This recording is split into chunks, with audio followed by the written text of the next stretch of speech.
Assalamualaikum warahmatullahi wabarakatuh.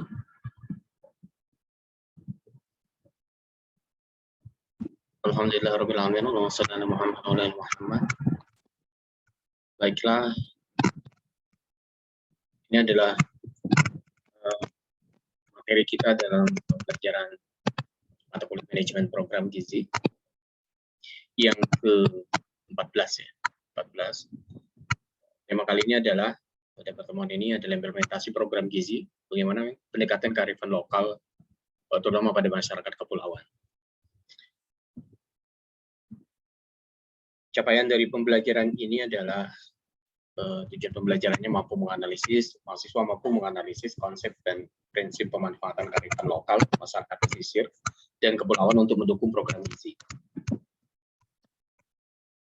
Oke, kita mulai dari pendahuluan bahwa kearifan lokal dalam program gizi atau implementasi program gizi itu kita harus lihat dulu pengertian dari kearifan lokal. Kearifan lokal itu berasal dari dua kata, yaitu kearifan atau wisdom, dan lokal itu adalah lokal. Lokal berarti setempat, sedangkan wisdom itu berarti kearifan atau berarti kebijaksanaan. Ini kata-kata ini kita ambil dari Kamus Inggris Indonesia John Merrick-Hall dan Hasan Sadili. Kemudian pengertian umumnya terkait dengan local wisdom atau kearifan setempat atau kearifan lokal tadi adalah bagaimana gagasan-gagasan setempat yang bersifat bijaksana, kemudian penuh kearifan, yang bernilai baik, dan yang tertanam dan diikuti oleh seluruh anggota masyarakatnya. Jadi banyak sekali dari setiap daerah, dari setiap wilayah itu mempunyai kearifan lokal masing-masing daerahnya, yang berbeda-beda tentunya. Oleh karena itu, kita akan melihat bagaimana kita bisa kemudian memanfaatkan atau dalam artian menyisipkan kearifan-kearifan lokal ini, khususnya dalam bidang gizi itu, bagaimana kita kemudian menyisipkan itu dalam program-program perbaikan gizi masyarakat yang akan kita lakukan. Jadi manajemen program gizi itu kemudian harus memperhatikan salah satunya adalah kearifan lokal atau kearifan setempat yang kemudian akan mendukung pencapaian dari target-target dari perbaikan gizi masyarakat. Adapun konsep dari kearifan lokal itu sendiri sebenarnya ada 3. Pertama itu adalah kearifan lokal itu sepanjang atau usianya itu sepanjang kehidupan dari masyarakat itu sendiri atau keberadaan dari masyarakat itu sendiri. Jadi pengalaman-pengalaman yang panjang ini yang kemudian diendapkan sebagai petunjuk atau perilaku seseorang yang akhirnya juga menjadi perilaku yang kemudian menjadi pengikat dalam sebuah komunitas atau dalam masyarakat itu sendiri. Kemudian karena ini adalah interaksi dalam sebuah komunitas, maka dia tidak akan terlepas dari peran lingkungan dan masyarakatnya. Ya, jadi kalau konsep local wisdom itu tentunya atau pastinya dia akan kemudian memperhatikan pengalaman-pengalaman yang panjang itu terkait dengan interaksinya terhadap lingkungannya. Oleh karena itu, seiring kemudian perkembangan zaman dan lain sebagainya, maka local wisdom ini atau kearifan lokal ini dia akan dinamis, kemudian mengikuti perkembangan zamannya itu, kemudian dia lentur dan terbuka dan senantiasa menyesuaikan dengan zaman yang tadi saya sebutkan. Jadi di sini sebenarnya letak dari peluang kita dalam kemudian menginisiasi sebuah program perbaikan masyarakat, program perbaikan gizi masyarakat yang kemudian harus memperhatikan kearifan lokal yang seperti saya katakan tadi.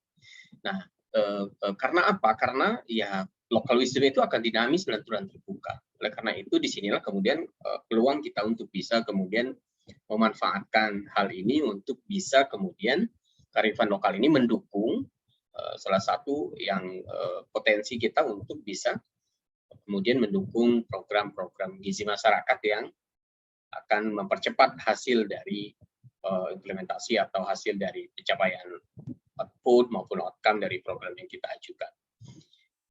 Nah, ini yang paling penting kita harus kemudian perhatikan dari masyarakat kita ini adalah Indonesia itu adalah negara kepulauan dan Bangka Belitung khususnya sesuai dengan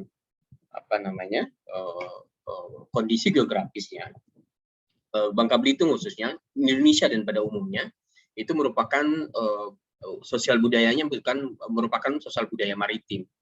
Jadi sebenarnya persoalan maritim itu bukan persoalan geografis semata, ya, bukan persoalan dia terletak di kepulauan saja, tetapi bagaimana kemudian karakteristik sosial budayanya itu yang ditentukan oleh perilaku masyarakatnya. Oleh karena itu, mengapa saya bilang bahwa tergantung dari perilaku masyarakatnya, karena sosial budaya itu akan kemudian ditentukan oleh pemenuhan kebutuhan mereka terhadap masyarakatnya tersebut. Maka sosial budaya itu akan ditentukan oleh pertama itu oleh gizi, ya, gizi. Dalam hal ini makanan sih sebenarnya, nutrition. Kemudian ditentukan juga oleh reproduksi atau reproduction, kemudian kenyamanan atau bodily comfort, kemudian keamanan atau safety, relaksasi atau relaxation, kemudian pergerakan atau movement, dan pertumbuhan atau growth. Jadi kesemuanya ini kemudian akan mempengaruhi pemenuhan kebutuhan akan gizi, reproduksi, kemudian kenyamanan, keamanan, kemudian relaksasi, pergerakan, dan pertumbuhan ini yang kemudian menciptakan sebuah sosial budaya, dan itu yang kita kenal sekarang dengan sosial budaya maritim di Indonesia khususnya. Kemudian sosial budaya maritim ini kita kenal dengan sosial atau budaya maritim Nusantara. Ya, kajian sosial ekonomi desa maritim itu tahun 2015 itu dinyatakan bahwa terjadi pemekaran desa sebanyak 943 desa pesisir. Kemudian pada tahun 2014 itu menjadi 12.847, ya. Jadi yang sebelumnya 943 sebelum tahun 2014 itu berkembang menjadi 12.000. Ini juga perkembangannya pesat sekali, ya, dari data tahun BPS tahun 2015 itu. Dan bahkan 2018 itu malah tambahannya menjadi 30 desa pesisir. Ini mengindikasikan bahwa budaya-budaya maritim Nusantara itu berkembang, ya, yang tadi saya katakan seperti dinamis tadi itu, kemudian terbuka terhadap perubahan dan lain sebagainya. Oleh karena itu sebenarnya negara Nusantara yang kita kenal sebagai Indonesia sekarang ini, padahal itu lebih luas sebenarnya, tetapi yang kita kenal sekarang sebagai negara Indonesia itu, masyarakat pesisirnya itu ditentukan oleh ada 9 etnis yang besar, ya. Pertama adalah orang Sekak. Nah, ini adalah salah satu suku terbesar di Bangka Belitung, ya. Orang Sekak itu adalah suku laut atau suku pesisir yang mendiami daerah Bangka Belitung, ya. Kalau di Belitung itu biasanya dikenal sebagai suku Sawang, padahal di literasinya itu tidak ada istilah dengan suku Sawang, ya. Yang ada itu adalah suku Sekak. Jadi suku Sekak itu adalah suku yang mendiami, suku laut yang mendiami atau suku pesisir yang mendiami sekitar Bangka Belitung. Nah, ini sebenarnya kalau kita melihat dengan antropologi budaya Bangka Belitung, bahwa Bangka Belitung itu terdiri dari 4 suku, ya, 4 suku. Pertama itu adalah suku Bangka Darat. Bangka Darat itu adalah suku Bangka, suku Sekak, tapi yang berada di darat. Sedangkan Bangka Laut itu yang disebut dengan suku Sekak Laut ini, ya, suku Sekak Laut. Nah, ini kalau di Belitung itu disebut dengan suku Sawang, padahal itu tidak ada literasi menurut salah satu ilmuwan dari Jepang itu yang menyatakan bahwa suku Sawang itu ada di dalam literasi yang sudah lalu-lalu, ya. Jadi hanya ada itu literasinya, ya, orang Sekak, ya, tidak ada orang Sawang. Tetapi kenapa itu kemudian dinyatakan orang Belitung itu biasanya menyatakan dirinya orang suku Sawang atau orang Sawang, karena suku Sekak atau orang Sekak itu konotasinya negatif di tengah-tengah masyarakat. Oleh karena itu mereka kemudian tidak menggunakan literasi orang Sekak itu. Padahal yang ada di literatur lama dari zaman Belanda itu, dari zaman Nusantara dulu itu adalah orang Sekak. Kemudian masyarakat pesisir yang kedua, etnis yang terbesar itu adalah orang Duano. Ini yang mendiami daerah Kepulauan Riau. Kemudian ada orang Madura, kemudian di Madura, orang Banjar itu di daerah Kalimantan Selatan, kemudian ada orang Mandar, ya, orang Buton. Mandar ini di sekitar Pulau Sulawesi, ada Mandar, Buton, kemudian orang Bajo, ya, orang Makassar, dan orang Bugis. Dan ini adalah suku-suku yang kemudian mendiami atau kemudian komunitasnya itu paling besar. yang mendiami laut dan pesisir di Nusantara. Jadi Bangka Belitung itu bagaimanapun adalah sebuah suku yang kemudian kental sekali dengan budaya maritim Nusantaranya, yaitu orang Sekak, yang pada hari ini kita akan sulit menemukan keberadaan dari mereka ini karena memang dulu sempat ada di tahun 84 itu kemudian menggiring mereka ke arah darat dan kemudian memaksa dalam tanda kutip mereka untuk menjadi orang darat atau Bangka darat. Padahal kearifan lokal yang mereka punya itu banyak sekali yang kemudian berinteraksi dengan apa yang mereka lakukan atau perilaku mereka sehari-hari itulah yang kemudian menciptakan kearifan lokal yang khas bagi mereka. Tetapi kemungkinan di masa-masa tahun 80-an itu mereka kemudian ditarik ke darat yang kita tahu bahwa asumsinya dulu bahwa mereka ini adalah orang-orang yang terbelakang. Ya. Padahal tidak demikian adanya kalau kita baca literatur yang ada. Nah ini yang tadi saya katakan sebagai jumlah desa pesisir yang kemudian terus meningkat ya dari tahun ke tahun. Jadi kalau 2011 itu desa pesisir itu ada 11.884, kemudian 2014 itu menjadi 12 ribuan, dan kemudian 2018 itu menjadi 12 ribuan. Tetapi meskipun demikian, desa-desa non-pesisir atau desa bukan pesisir itu malah lebih banyak daripada desa pesisirnya. Oleh karena itu, kenapa kemudian mereka-mereka ini perilaku terkait dengan kearifan lokal mereka itu menjadi seolah-olah tenggelam, ya. Tenggelam dibandingkan yang non pesisir ya dengan yang bukan pesisir ini. Oleh karena itu yang ada sekarang itu adalah kearifan-kearifan lokal yang kemudian ditentukan oleh orang-orang yang bukan pesisir ini. Padahal ada kemudian mereka yang menjaga kearifan lokal yang mendukung kita sebagai wilayah atau sosial budaya maritim kita. Tetapi kalau kita melihat memang ada banyak sekali di kita saja ada banyak sekali literasi yang kemudian merujuk kepada keberadaan dari suku-suku tersebut. Di Bangka Belitung itu kita mengenal dengan istilah ada beras darat, kemudian karena itu merujuk kepada yang tadi saya bilang adalah suku Bangka darat yang mendiami darat, kemudian ada lempah darat, ya, kemudian ada timun darat, dan literasi darat ini tetap dibawa merujuk kepada suku-suku tersebut. Nah, Melayu kemudian datang itu ke Bangka Belitung itu, jadi kalau kita melihat melihat perkembangan dari antropologinya, jadi kita itu sebenarnya bukan Melayu ya, yang asli Bangka itu bukan Melayu. Melayu itu adalah kalangan bangsawan yang dulu kemudian berkuasa di bawah Kesultanan Palembang Darussalam ya.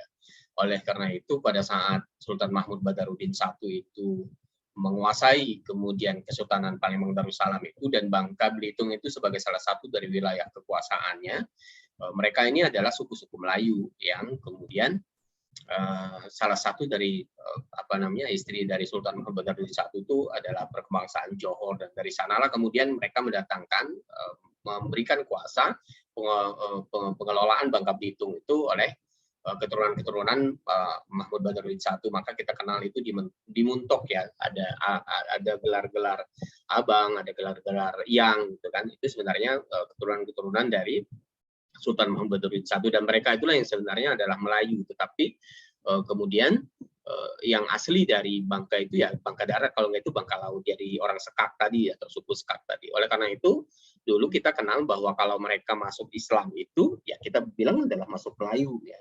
Dan suku yang etnis yang keempat itu adalah Tionghoa. Jadi Tionghoa itu didatangkan oleh Sultan Mahmud Badarudin I dulu karena orang Bangka itu, maka kearifan lokal dari orang-orang Bangka darat dan Bangka laut itu tidak mau mengerjakan tugas yang bukan kehidupan mereka sehari-hari. Jadi orang-orang Bangka darat itu adalah pekebun ya. Jadi pekebun, kemudian tanaman keras yang mereka yang mereka pelihara. Oleh karena itu padi pun itu di ladang. Oleh karena itu beras yang dihasilkan dari padi-padi ladang ini disebutlah beras darat.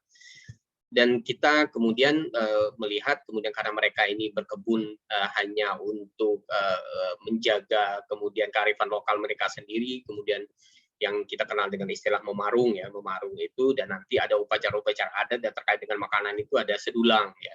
Nah, sedulang itu nanti ada sedulang cerah, ada sedulang ketan. Nah, sedulang cerah itu berisikan adalah makanan nasi, kemudian lauk pauk dan lain-lainnya. Tetapi yang ada satu lagi ada namanya sedulang ketan. Sedulang ketan itu berisikan kue-kue, kemudian yang terdiri dari ketan. Dan itu adalah budaya-budayanya orang Bangka Darat, kearifan lokalnya orang Bangka Darat. Kemudian Melayu itu kemudian membawa berbagai pola makan dan berbagai perilaku atau berbagai budaya mereka sendiri.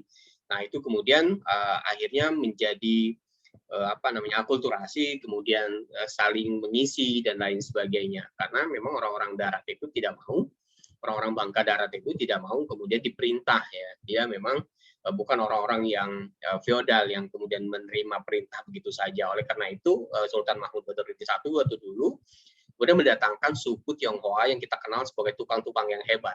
Nah, kalau kita sekarang melihat ada tukang rumah, kemudian ada tukang besi atau pandai besi, kemudian tukang sayur, tukang kue, itu kan orang-orang Tionghoa yang enak-enak kue-kuenya, kemudian yang rumahnya rapi-rapi dia buat, karena memang mereka tukang, dan itu mereka datangkan dari Johor dan dari daerah Champa, dari Cina sana. Tionghoa yang datang pertama, gelombang pertama itu yang didatangkan oleh Sultan Badarudin I untuk mengisi kekosongan pekerjaan-pekerjaan yang kemudian dibutuhkan oleh kesultanan, oleh oleh para bangsawan Melayu tadi itu.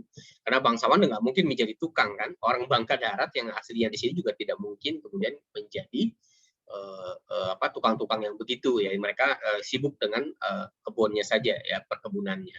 Nah, oleh karena itu ada empat suku atau empat etnis besar yang ada di Kepulauan Bangka Belitung khususnya, dan itu mewarnai kearifan lokalnya, mewarnai berbagai sisi kehidupan dari sekarang ini Bangka Belitung sekarang ini.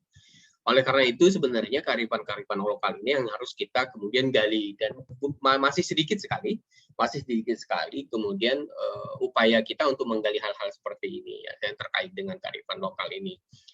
Saya tahun 2016 itu melakukan penelitian, tapi sayangnya publikasinya belum ada. Itu memang khasnya, memang orang Bangka Darat itu memang ya begitu, ya, khasnya itu adalah yang kayak tadi belum tergali, itu adalah kayak bagaimana dia memarung, kemudian menyajikan makanan dengan sedulang ketan, sedulang cerah. Itu adalah hal-hal yang menjadi PR bagi kita. Dan itu menjadi hal yang harus kita perkuat untuk bisa memperkuat perbaikan gizi masyarakat. Bagaimana hal itu kemudian menjadi peluang kita, ya, menjadi peluang kita. Nah, itu sampai di situ untuk khusus Bangka Belitung. Kemudian ada pembelajaran yang menarik terlepas dari sosial budaya maritim kita, terlepas dari Bangka Belitung itu, kita ini ada pembelajaran tentang stunting sebenarnya, tentang pembelajaran bagaimana stunting itu diturunkan di daerah Timur Tengah Selatan, di mana mereka membina keterampilan bertani keluarga untuk pola makan yang lebih baik. Jadi pembelajaran kearifan lokal itu seperti ini contohnya, dan ini saya kemudian kasih contoh untuk bisa kita manfaatkan tadi yang daerah kita sebagai daerah kepulauan dengan berbagai kearifan lokalnya yang belum sempat tergali, untuk kita buat lebih lebih baik ke depannya, menjadi peluang kita untuk memperbaiki status kesehatan masyarakat. Jadi kita belajar dulu dari daerah Timur Tengah Selatan. Ini nanti bukunya saya saya sertakan di Philip maupun di Siakat nanti. Apa yang kita perlu pelajari dari Timur Tengah Selatan? Pertama adalah mereka ini memang programnya adalah yang mereka sebut atau diberi judul Enhanced Homestead Food Production atau EHMP. Ini adalah sebuah program yang kemudian diinisiasi oleh Helen Keller International. Jadi Helen Keller International ini adalah sebuah lembaga swadaya masyarakat atau yang biasa dikenal adalah NGO, non-government organization. Mereka menginisiasi sebuah proyek pekerjaan program yang mereka sebut sebagai laser beam. Jadi laser beam ini adalah membantu ibu dan anak-anak di daerah terpencil rawan pangan, khususnya di daerah Timur Tengah Selatan ini, ya, daerah Nusa Tenggara Timur. Kerjasamanya dengan ini dua-duanya adalah NGO non pemerintahan atau LSM, tapi ini adalah LSM internasional dengan Mandela's International Foundation. Nah, kedua lembaga ini kemudian tadi saya bilang kemudian menginisiasi sebuah program Enhanced Homestead Food Production, di mana pendekatannya adalah pendekatan pertanian gizi sensitif, ya. Kalau pertanian itu gizi sensitif, kalau gizi spesifik itu khususnya di kesehatan umumnya. Kemudian kalau sensitif itu di luar kesehatan. Jadi pertanian itu masuk dalam program intervensi gizi sensitif untuk meningkatkan apa? Meningkatkan gizi dan akses pangan ya, akses pangan yang berkelanjutan di Kabupaten Timur Tengah Selatan ini ya. Pada tahun 2015 sampai 2012 sampai 2015. Ini sudah lama jadi program ini, tetapi ini adalah berhasil mereka kemudian mendorong atau mengelevasi atau meningkatkan status gizi masyarakat di sana. Yang mereka lakukan itu sebenarnya ada 4 kegiatan dengan kerangka konseptual. Mereka pakai ini adalah kerangka konseptualnya, bagaimana kemudian mereka menggali kearifan lokal di sana itu. Ya, kemudian pertama itu adalah kalau kita melihat bukan pertama ya, kalau kita melihat dari peningkatan penjualan dari produk EHFP ini, karena ada 4 program, nanti kita lihat apa saja programnya itu, kemudian akan menjadi berimpak atau mempengaruhi berbagai hal. Jadi peningkatan penjualan produk EHFP ini adalah produk-produk pertanian khususnya ini adalah mulai dari pertama adalah pembangunan kapasitas petani untuk menerapkan metode dan teknologi pertanian efektif, penyediaan input pertanian, seperti benih, anakan, unggas, ternak ya. Kemudian adalah nurturing connection, aksi gender transformasional. Kemudian pembangunan kapasitas aksi gizi esensial dan aksi kebersihan esensial, dan dalam kerangka komunikasi perubahan perilaku sosial yang sudah kita bahas sebelumnya di topik pemberdayaan masyarakat di pertemuan kita yang ke-14. Kemudian ada pelatihan pemasaran dan mata pencarian, kemudian penguatan struktur dukungan masyarakat. Jadi kesemuanya ini sebenarnya ada kegiatan besarnya, tetapi salah satu dari EHFP tadi itu adalah salah satu dari program-program tersebut, di mana nanti menyasarlah program ini kepada peningkatan pendapatan keluarga sebenarnya. Yang mereka inginkan adalah peningkatan pendapatan keluarga. Apa yang melandasinya? Yang melandasinya adalah dengan peningkatan produksi pertanian atau dari kebunnya maupun dari kandangnya. Kemudian ini yang harus kemudian didukung. Jadi mendukung ini otomatis meningkatkan penjualan dari produk-produk perkebunan dia, pertanian lah sebenarnya, hortikultura sebenarnya ini adalah, dan peternakan kecil ya, peternakan unggas.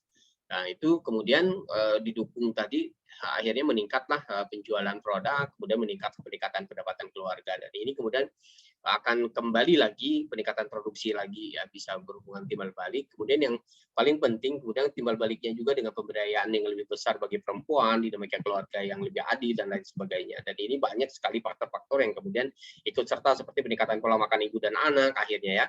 Dan kalau kita melihat arah dari panah ini kan bolak-balik dia, berarti ini adalah saling mendukung. Kemudian akhirnya itu yang terjadi dengan bergulir ke semua faktor ini, peningkatan perawatan kesehatan, kebersihan dan lain sebagainya, peningkatan kesehatan dan gizi ibu dan anak. Jadi ini adalah melatar belakangi program-program di Timur Tengah Selatan ini. Kemudian apa sih yang mereka lakukan? Yang mereka lakukan di proyek ini adalah, di program ini adalah, pertama adalah kebun percetakan berbagi benih namanya, dan pupuk ya.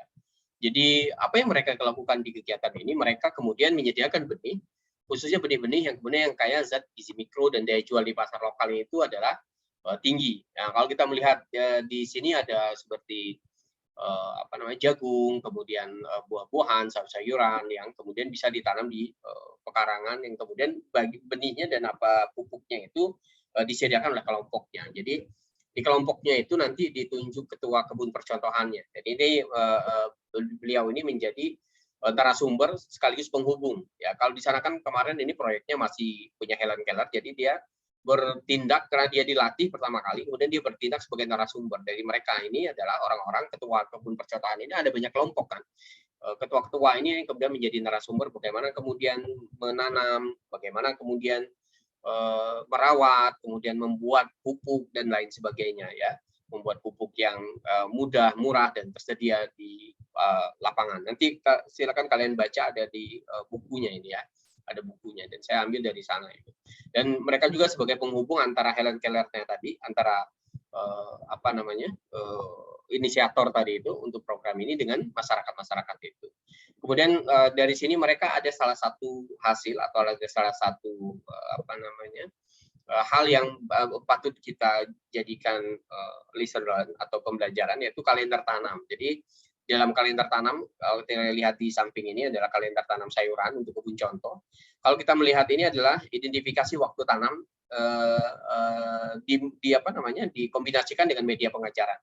Jadi mereka lihat ini kan ada bulan segala macamnya ini. Nah, ini adalah waktu untuk menyemai benihnya kapan, benih apa-apa saja ini kan udah ada ini. Nah, itu nanti dikombinasikan dengan media pengajarannya ya. Jadi pada saat mereka identifikasi waktu tanam, di sanalah kemudian mereka meningkatkan pengetahuan dari dari para peserta itu ya. Nah, itu yang kegiatan pertama. Kegiatan yang kedua adalah beternak ayam, petelur, dan pedaging. Nah, sini keluarga-keluarga yang kemudian kurang beruntung atau tidak mampu itu dibagikan bibit ayam, ya, baik itu bibit ayam petelur maupun pedaging yang usianya 10-12 minggu. Nah, setiap kepala keluarga itu akan dibagikan 20 ekor. Nah, inilah yang kemudian mereka akan pelihara dan hasilnya nanti mereka akan bisa jual ke pasar dan juga bisa kemudian dijadikan bibit kembali. Ya. Nah, ini kemudian mereka dilatih juga, selain dilatih peternak, mereka juga dilatih pembuatan pakan dan lain sebagainya. Jadi akhirnya program ini memang benar-benar dikawal sampai dia memang bisa nanti meningkatkan pendapatan keluarganya, kemudian bisa meningkatkan konsumsi dari keluarga tersebut. Nah, yang kegiatan ketiga adalah bagaimana kemudian memasukkan pendidikan gizi di dalam gaya hidup mereka. Karena mereka sudah ikut dalam kegiatan di awal itu, akhirnya bahan-bahan yang ada kemudian yang tadinya mereka tanam, mereka ternak itu bisa kita ajarkan mereka untuk bisa menjadi bahan-bahan menjadi makan makanan yang kemudian bergizi dan meningkatkan status gizi atau status kesehatan dari keluarga tersebut. Nah, ini mereka buat ada kumpulan menu keluarga ya, bergizi dan murah. Kemudian mereka buat resepnya, ada bubur ayam dan lain sebagainya. Ada bubur resep yang mereka hasilkan, kemudian yang mereka kemudian praktekkan dari rumah ke rumah, dari kelompok per kelompok itu. Dan ini sebenarnya sudah ada dulu, saya menginisiasi sebuah program yang kita beri judul itu Kampung Gizi ya.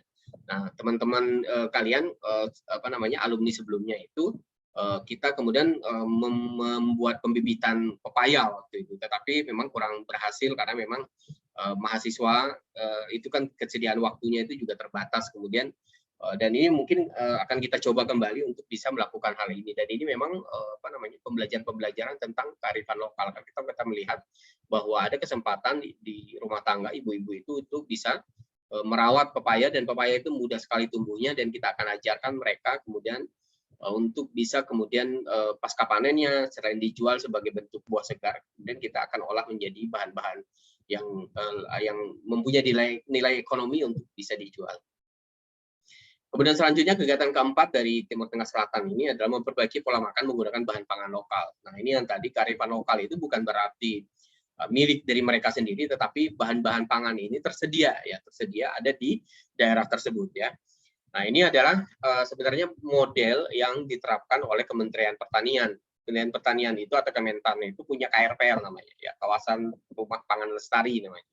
Nah, di KRPL itu Kementerian Pertanian itu menghendaki ketahanan, menyasar kepada ketahanan pangan dan pendapatan keluarga juga.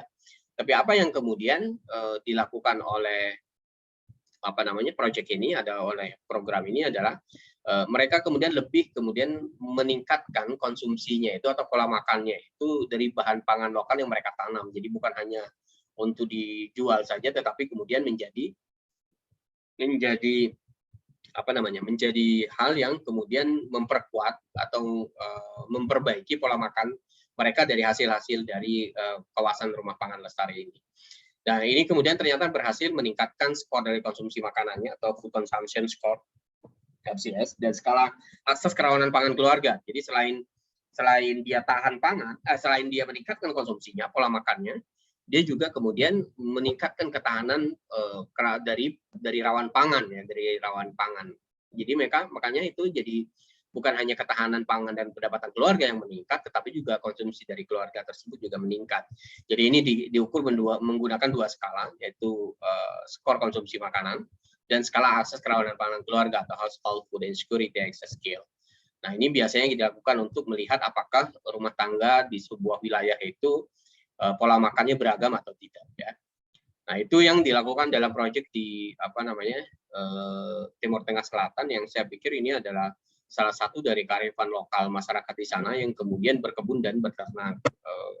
Dari situlah dari kearifan lokal itu kemudian program-program ini kemudian diinisiasi. Jadi kelihatannya memang sederhana, tetapi itu memberikan hasil yang luar biasa, ya, luar biasa. Nah, ini yang kemudian menjadi pekerjaan rumah kita, tantangan kita bagi kita untuk kemudian menggarap bagaimana tadi yang kita bilang sebagai sosial budaya kita, ada sosial budaya maritim yang kemudian etnis yang di pesisir itu yang kita garap, kemudian bukan berarti meninggalkan non pesisir ya, tetapi yang kita garap di pesisir itu memang keadaannya yaitu status gizinya memang lebih memprihatinkan dibandingkan dengan yang ada di daratan.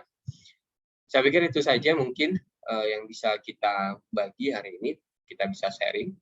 Saya mohon ini kemudian menjadi pembelajaran kita semua, nanti tolong diperdalam lagi materi-materi ini di bahan-bahan yang kemudian akan saya sertakan di dalam syakat maupun di dalam film. Ya, silakan kemudian pelajari itu untuk nanti kita akan adakan evaluasi atau di UAS kita ya. Saya kira sekali lagi itu terima kasih. Saya Heri, wassalamualaikum warahmatullahi wabarakatuh. Terima kasih.